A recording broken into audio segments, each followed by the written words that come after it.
Good evening, everyone. My name is Cindy Ip. I am the Assistant Director of Student Affairs for the MS in Sustainability Management and MS in Sustainability Science program at Columbia University. Welcome to the second installment of our fall workshop series, Workshops in Sustainability Careers and Curriculum. In this workshop series, you will hear from our alumni talk about the classes that have helped them launch successful careers in sustainability. Tonight's panel is Corporate Sustainability. I am joined by our faculty moderator, Vance Merolla. Vance, I'm going to briefly have you introduce yourself as well as our alumni panelists. We're excited to have you all here tonight. Just as a reminder, this is going to be recorded up until the end of our panel discussion. The Q&A session will not be recorded, but it will be streamed for those who are joining us virtually tonight. There will be time for a Q&A session. As mentioned, we'll have a mic pass around the audience. So as you listen to our panelists speak tonight, feel free to take notes, jot down questions you'd like to ask them. There will be time for that. So without further ado, I'd like to pass it off to Vance and our alumni panelists. Okay, thank you, Cindy. Can you guys hear me okay in the back? Yay, good. Hi. So welcome, everyone. This is fun. This is somewhat unexpected, but thanks for coming. So as Cindy mentioned, I'm Vance Merolla. I teach a class here called Sustainable Operations, and it's the corporate sustainability version of it. There's also a supply chain version of it as well. I've been doing that for about 10 years now at SUMA, which is really pretty amazing as we walk through the campus. Additionally, last year I joined the SUMA Advisory Board as well, so I'm trying to get a little bit more involved with the program. It's a great program for those of you who are just starting. So thanks for coming. My day job, just to mention that too, so this is a corporate-facing panel. So my day job is Senior Vice President of Global Sustainability at Colgate-Palmolive Company, which is a CPG company here in New York City. And I've been there 28 years doing sustainability, so quite a while now. And it's really great work, and it continues to change and on and on. So I can tell you my personal observation, when I started teaching 10 years ago, there was relatively low interest in corporate sustainability. And now I find myself, when I ask the class I have now or last semester, there's really a lot of interest in it. So it's interesting to see how that's all evolved. So, we'll poll you guys in a minute with a couple of questions, but great to see, great to see that people have this interest as well. And so I'll have our alums introduce themselves in a moment, but our panel wanted to just do a quick poll. So a couple of things here. If it is your first semester at SUMA, raise your hand. Wow. Those are the eager ones. That's why they're all here. How about last semester and getting ready to graduate? Yeah, some, okay, some they've had enough already, so that's good. And then the other question was, any people here obviously have some interest in corporate sustainability, but anybody who's either working in, has worked, or intends to work in corporate sustainability specifically? So a decent amount of those as well. Oh, that's great. Okay, so we have the right audience. That was the first question that we want to do. So with that, I'll go through, let our panelists introduce themselves and just give a little brief history about, they all are obviously from SUMA, when they finished SUMA, a little bit of their career history, and a little bit about their current role as well. So we'll start with Rachel. Hello. Great. Hi, everyone. I'm Rachel Whitacre. I graduated SUMA in 2023. So I currently work at Sustainable Brands, which is a events and membership community for sustainability practitioners and marketing leads. So I have a atypical career, but one in which I get to work with a lot of corporate sustainability professionals in the context of our membership community. So I've had, a lot of exposure to that, and hopefully can share some of that learning today. My career has been a bit of a winding road. I started in marketing and advertising and did various roles for about 8 to 10 years before coming to SUMA. And now I've been able to, pivot my career to be at the intersection of marketing and sustainability. My name is Emily Olin. I graduated from SUMA in December 2024, so less than a year ago, which is crazy. And I started my career in communications in the entertainment industry. But I was always very interested in how communications could pivot into corporate responsibility and corporate sustainability. And so in that first role, I tried to pitch an environmental department to my the impact team at the company. And unfortunately, tale as old as time, it was not the best time for the business to invest in an environmental department. And so I looked externally and found a role in the advertising and marketing world in ESG strategy and communications at a big holding company. And so I was there for about 4 years, and now I currently work at Meta on the corporate responsibility team, focused largely on our global regulations and global regulatory disclosures on ESG data. All right. Hi, everybody. My name is Legunn. I graduated in 2016. And I think, Vance, I was in your very first class. So I can claim he's a great teacher, great professor. So I graduated in 2016. I actually, from an undergrad perspective, was a science major, environmental science, thought I wanted to do education, did some informal education work and was like, this isn't actually what I want to do. So let me figure out something different. And I was interested in this idea of corporate sustainability, but didn't really know what it meant. So that's kind of what brought me to SUMA. And in learning a little bit more about operations and supply chain, was really interested in the intersection between how can sustainability help the operations both from a business standpoint, but also from a sustainability standpoint as well. So that's kind of what brought me to PepsiCo. I went straight from the SUMA program into PepsiCo. Spent about 5 years in the supply chain function. So did about 3 years on the transportation and fleet headquarters team, doing a lot of sort of analytical work, productivity projects, that kind of thing. Then shifted over to a project management role within our sort of innovation within supply chain. So basically, once you have an idea for a new product on the shelf, what has to happen when to make sure it happens on time. So that was that role. And then I sort of decided at that point, wanted to kind of shift over into the sustainability part of the organization. And at that time, they were sort of standing up a new sustainability group within the North American beverage unit. So I shifted over there and I've now been in the sustainability function, a couple different roles for the last 4 years now, and currently sit as a director on our global sustainability strategy team and have been doing that for about a year. Hi, everyone. I'm Cecilia Coates. I work at Colgate-Palmolive with Vance. I'm a senior manager of sustainability there. And the way I got to sustainability is I did a business degree in undergrad. About halfway through that degree, I thought, this isn't enough. I'm being taught how to make a profit. That's great, but there has to be more. There has to be impact. There has to be thinking about, where do things come from? Where do materials come from? How do we get value out of them? How do we measure that value? So I knew already that I wanted to have an impact, but because I was studying business, I wasn't quite sure that I could pivot into sustainability. And then I did about 2 years of consulting, but I still had that idea and that drive to do sustainability. And that's when I found SUMA, and I said, this is the perfect match for me because I have a business background, but this degree is going to teach me how to, or complement my skills to be able to do then corporate sustainability. So that's how I got to SUMA. And then at SUMA, I, of course, met Vance. And that led to a job at Colgate. So it can happen. I started as an intern, and I know many of you, some in the room, some others that have already graduated, but have also done internships at Colgate or other companies in New York. So SUMA is a great way to pivot into that career.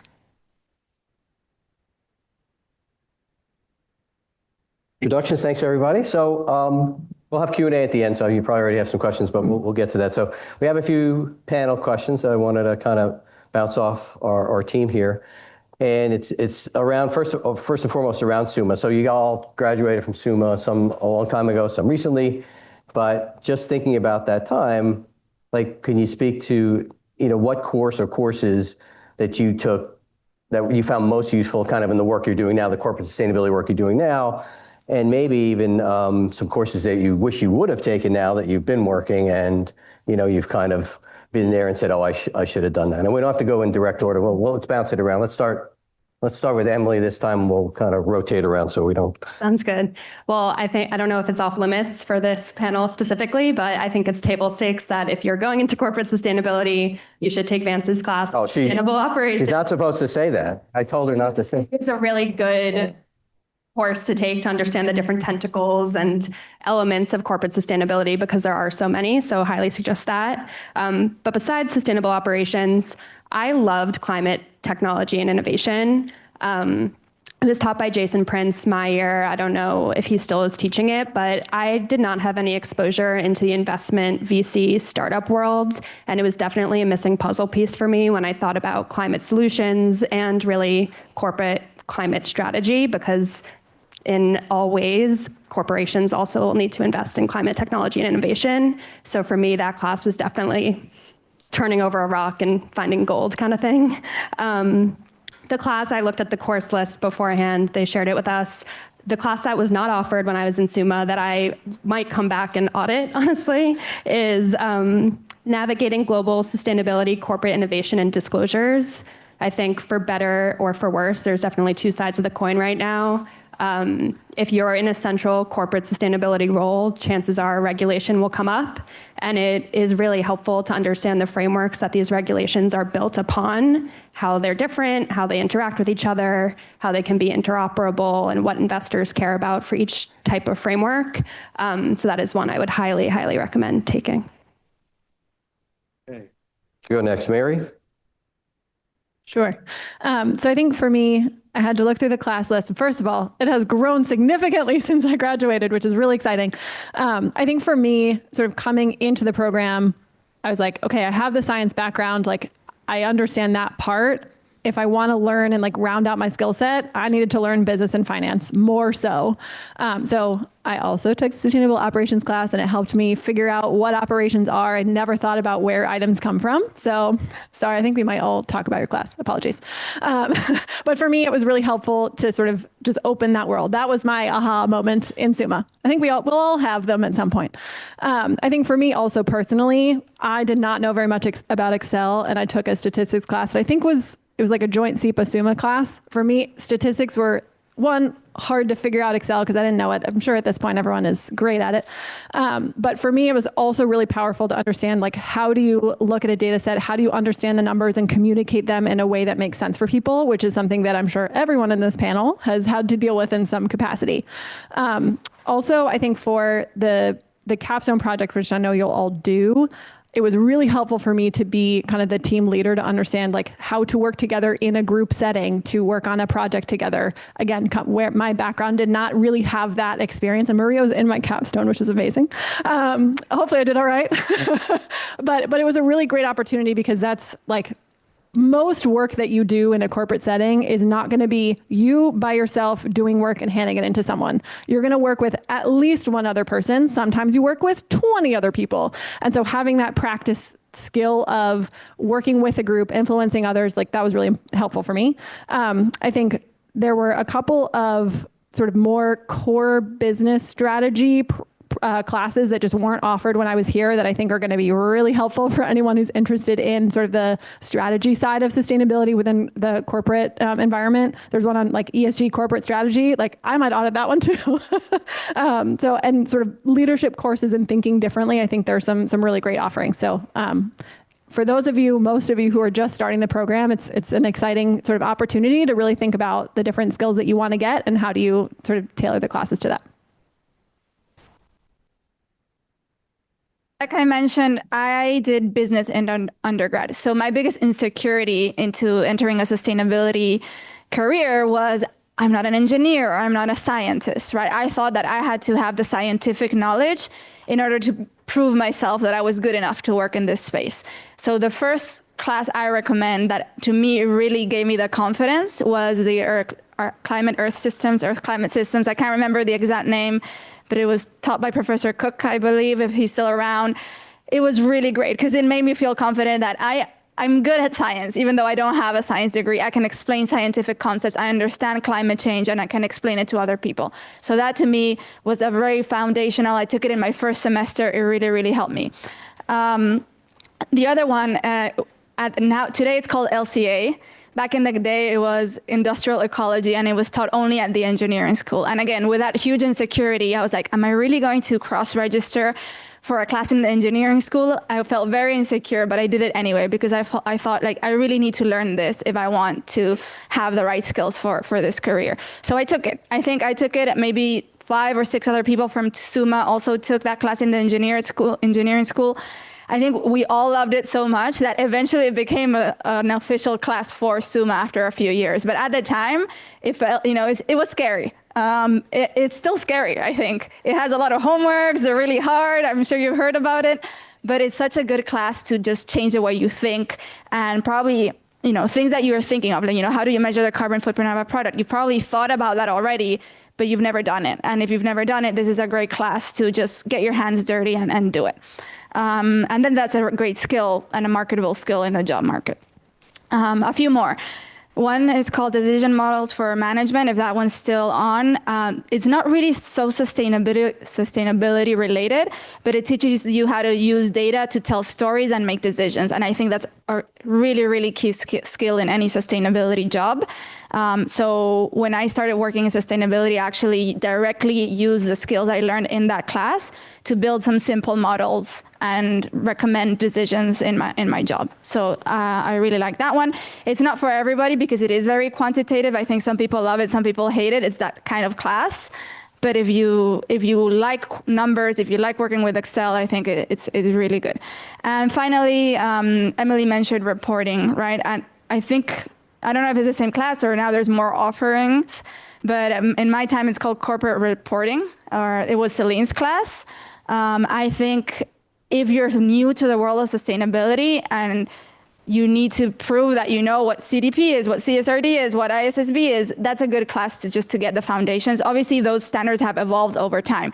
When I took that class, we were talking about GRI and CDP. Today, you're probably talking about CSRD, SEC, and ISSB. And TCFD. But still, just knowing the jargon, being able to have a conversation about it, entering a job where people are going to look to you for guidance, it's really important to have that basic knowledge. I'll stop there. Sure. So I'm going to second some of what Cecilia said, because I also came in with more of a business background and less of a scientific background. Completely second corporate sustainability reporting, which is what it was called when I took it a few years ago, with Celine Rubin-Salama. And again, exactly what Cecilia said in terms of just knowing the jargon, knowing what's going on, because that no matter what the ebbs and flows of sustainability and current culture are and how different, groups of stakeholders are embracing it or not embracing it, at least for now, we still have a lot of the regulations in place, be it in the US or internationally. So that's something that's really critical to know.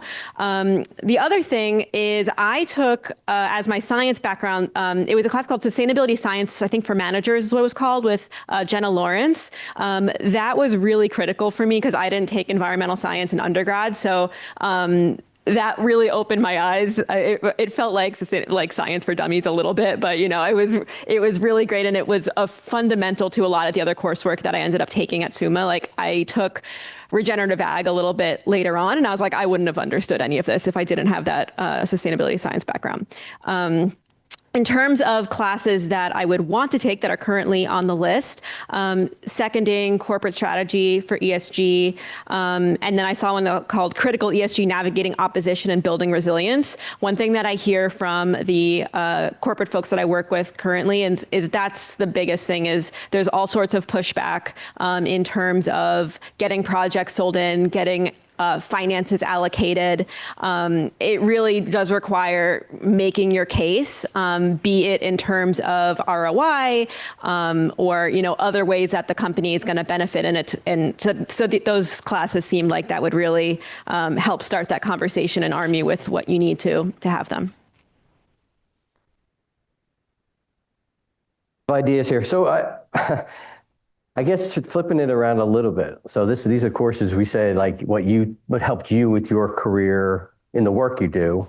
But in terms of like folks who are, even if they're just starting, if they're going to be like looking for work in the corporate sustainability space, or in terms of being marketable, or could help them in that, is there, what could you kind of speak to in terms of the types of courses you think employers are looking for, beyond, of course, the obvious sustainability stuff? And it may be some of the things you kind of mentioned, but a little bit of a different angle, not just what you thought you liked and what helped you, but from the outside world, when you leave this program, what do you think in general folks are going to be looking for? And we could start again with you, Rachel, work our way down if you want. Sure. And again, my perspective might be a little different from these guys, but I've found it helpful in interview settings to be able to say, I've done a GHG inventory, I've done an LCA, I've created a, SBTI. So the classes where you're able to do a lot of this work yourself and get your hands dirty and actually work with the tools have been very valuable in the interview setting.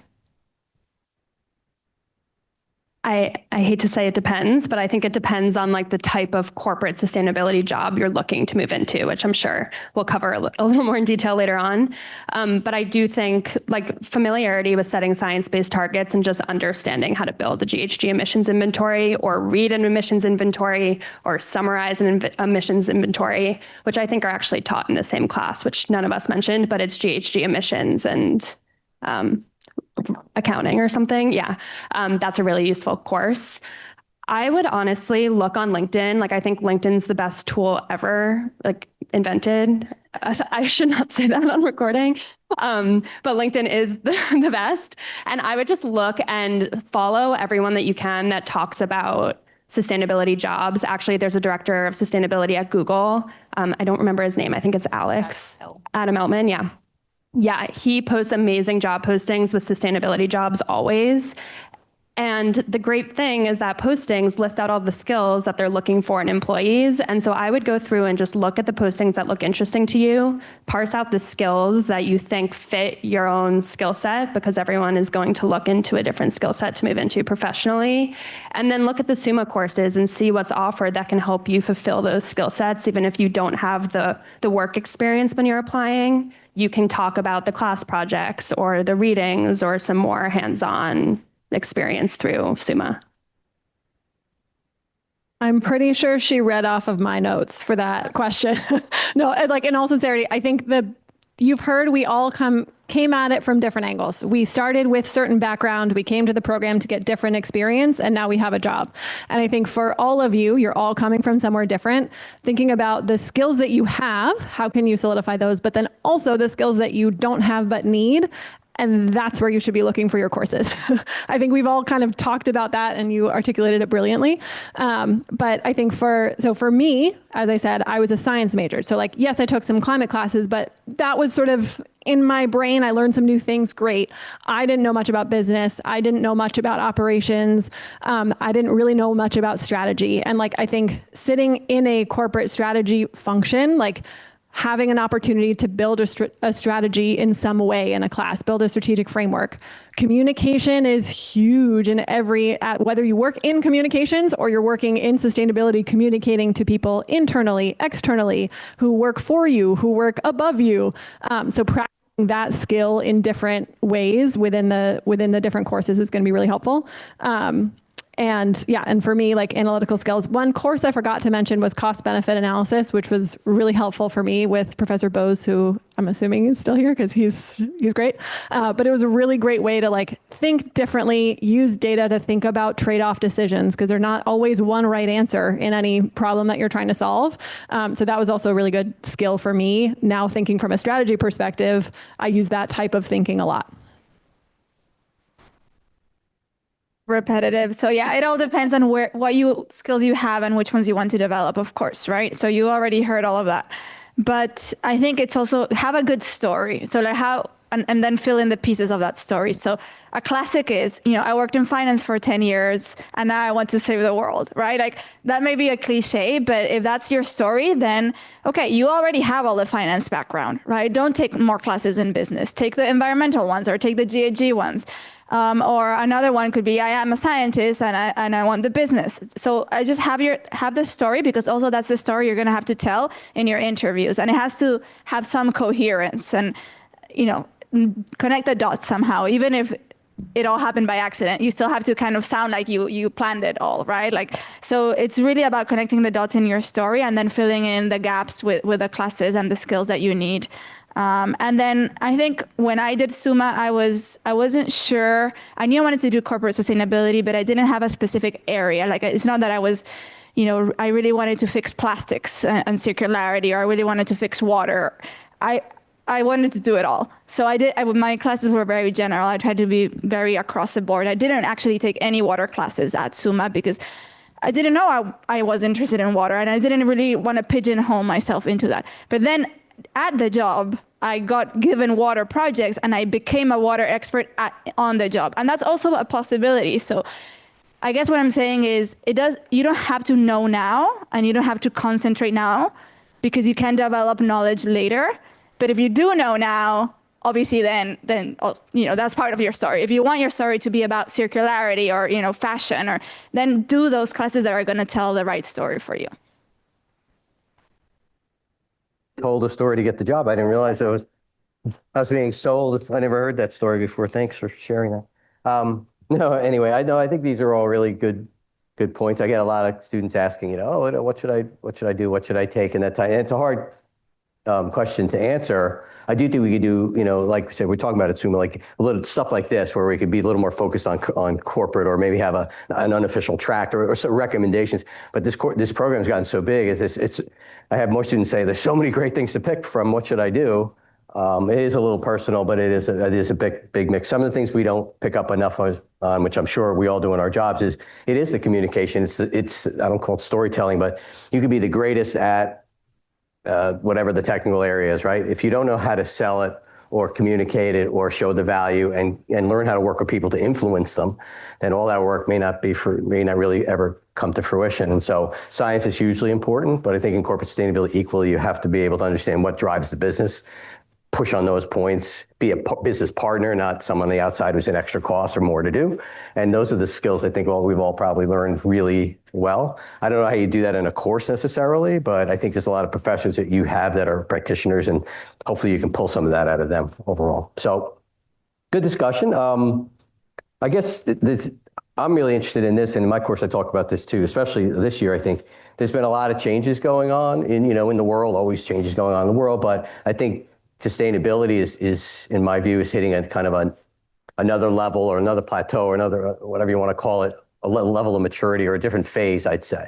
So, and that's probably most evident probably in the corporate world, because we're kind of on the bleeding edge of some of this stuff. So I guess for the panel, it'll be interesting to hear, I have my own views, which I'm happy to share too, in terms of this evolution of corporate sustainability. I think about it when I started years ago, it was just about complying with the law, right? And not doing bad things. And then it was a little bit about, what is this stuff about? What are the problems and how do we face them or not face them? And now we've moved to an area of like, how do we make it part of the business and show value, right? And so this evolution's happening all in the face of some pretty stiff opposition for the first time that sustainability's had, politically and otherwise. And so I'm seeing amazing changes. We have this half full, half empty discussion all the time. This is a pressure test going on right now for sustainability, corporate sustainability particularly.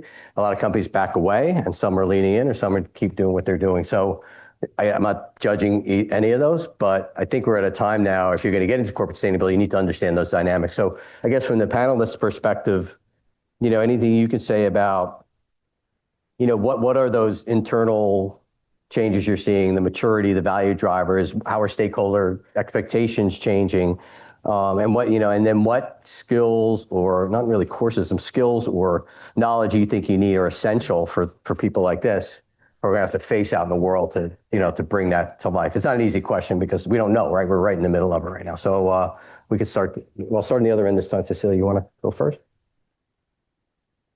Okay, so yeah, it's good I'm going first so I can say this first. But I think a lot of the narrative around sustainability has now shifted to risk management and resilience, right? That's what it's all about now for companies. So this is a bit of a wild thought, but maybe you could cross-register with a risk management program and take a course in risk management. Why not, right? Because those are the types of things, the types of skills that corporate sustainability people now need to have and need to be able to show that they can manage risks and build resilience for a company, and not just set a science-based target and understand net zero or something like that. So I don't know, it's just an idea, but think maybe if you don't have the courses in SUMA, what courses either in the business school or in the risk management program? I'm not saying go and do the whole risk management program or go out and do a whole MBA. No, do SUMA, but think a little bit about what these other skills you can get outside as well to be more well-rounded and to be able to speak about sustainability in different ways, in more business-facing, more business-relevant ways.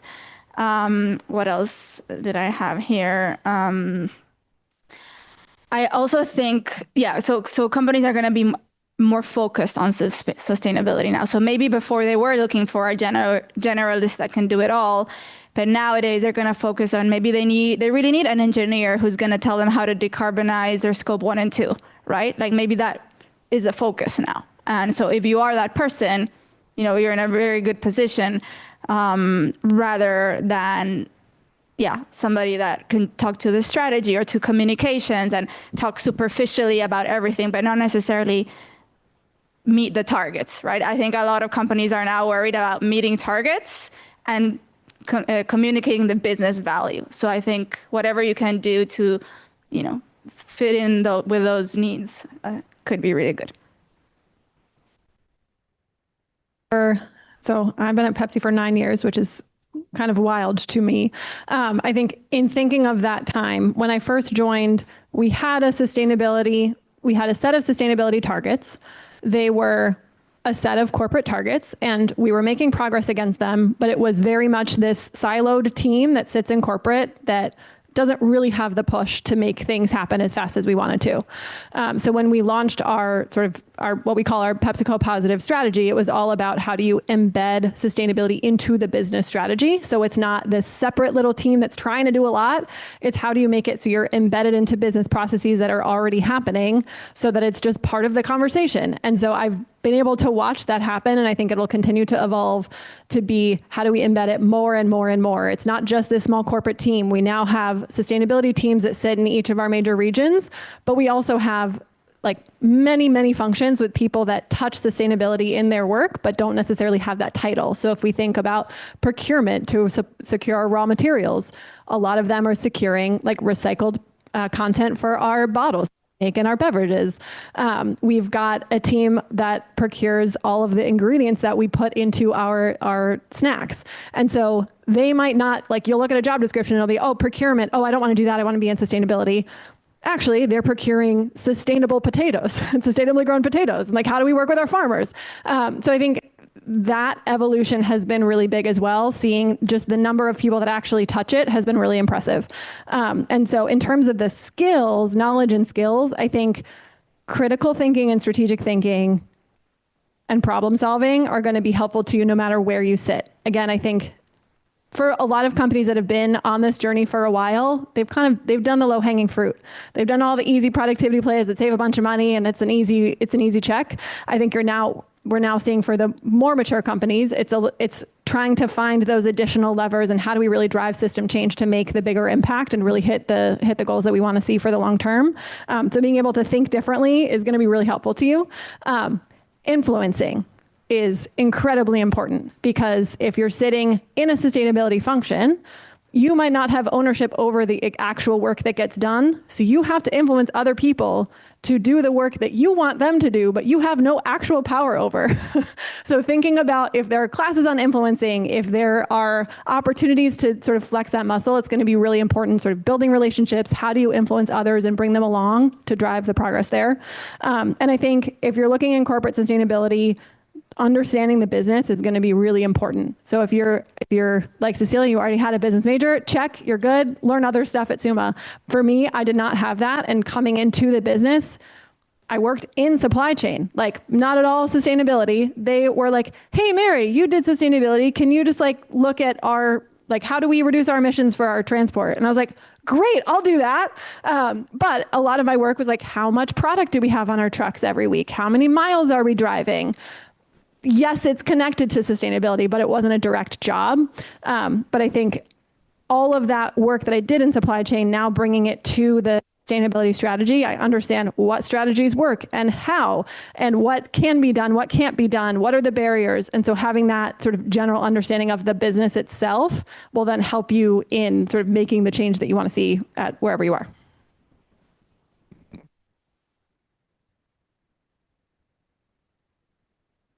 Really necessary truth of corporate sustainability is there has to be a business reason. And so like, what is the business case for corporate sustainability? And I think thinking back even just 5 years ago, the business case largely was reputational risk, in my opinion. Like what did consumers care about? What did buyers care about? What did the general public want to see their brands doing? And that was a big motivator.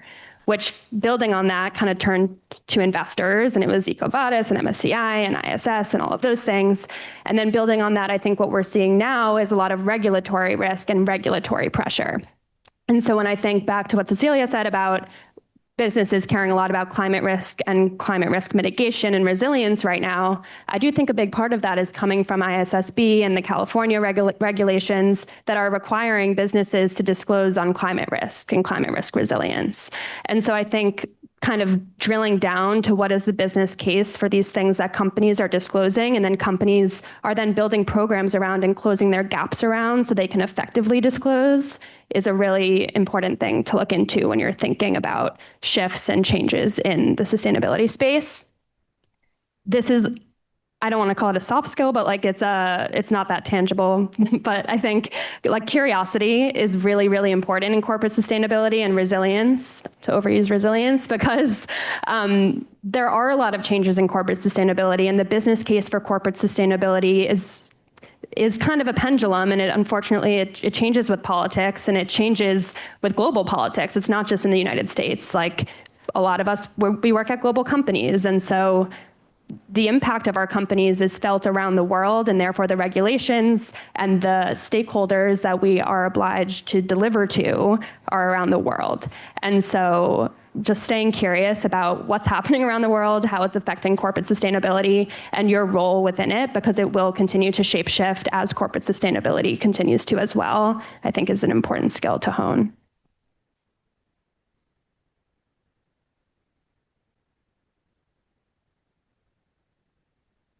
It is just building off of what Emily was saying about, the ability to shapeshift is, so I've worked at Sustainable Brands for 4.5 years now, which is still a blip in the scheme of things. But the roles within companies are shifting, whether like when I first started in 2021, a lot of the sustainability roles were sitting from like a marketing function, and people were being hired into sustainability roles from a marketing function.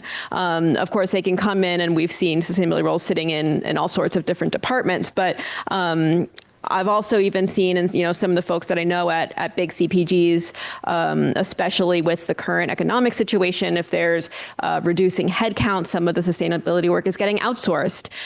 So I think just keeping an open mind and not getting too fixed on a specific like title that you have your heart set on, thinking about like the essence of the work that you want to do. And like some of these guys were saying as well, like sustainability may not even be in your job title, even though that's the work that you're able to end up doing. Can I add one thing? Yes. It's not really related to sustainability, but one of my friends got great advice from one of her managers, and I think it's extra relevant to those of us that prioritize things like sustainability in our job search. And it's that when you're looking for a job, there are 4 things you'll always consider, and they'll be ranked differently or prioritized differently throughout your life. And that is content, salary, title, and team. And I think that's really important to think about when you're looking for a role, because I think I can safely assume that a lot of people in this room are prioritizing content or trying to prioritize content as much as possible. And that's really important. And I think I have tried to do that as well. But there are times when it is also, your goal is a long goal, and like your career should be long. And if you're reaching your goal right out of school, you're not dreaming big enough. And so the best that you can protect your longevity, like through your career, the quicker and better you can reach your goal. And that's important to have a manager you can look up to that supports your growth, or a team that challenges you to continue to grow. It's important to have a salary that you feel secure and comfortable living with and you feel safe living with. I have yet to run into the issue of prioritizing title. It's not important to me out of those 4 things right now, but I'm sure I will one day. And so I think just thinking through those 4 things and where they stack, even if sustainability is not in your content title at first, is important. Yeah. Now, my first job title was like 7 words long, and none of them had sustainability in it. And for me, I prioritized the company that had the vision that I wanted to work at. So, and like, I was like, I want to understand the business, how it works. I see that they care. How do I build the skills to be able to then influence at a company that cares and has a really big footprint? So like, to build on that point as well, there are a lot of different things. There's no one right perfect job for anybody, because it's always going to change and evolve. And I will live edit this slide right now. That is not my title, actually, now that we're talking about titles. Oh. My title now is Manager, Corporate Responsibility and Non-Financial Reporting. So No questions. No questions, please. Hello.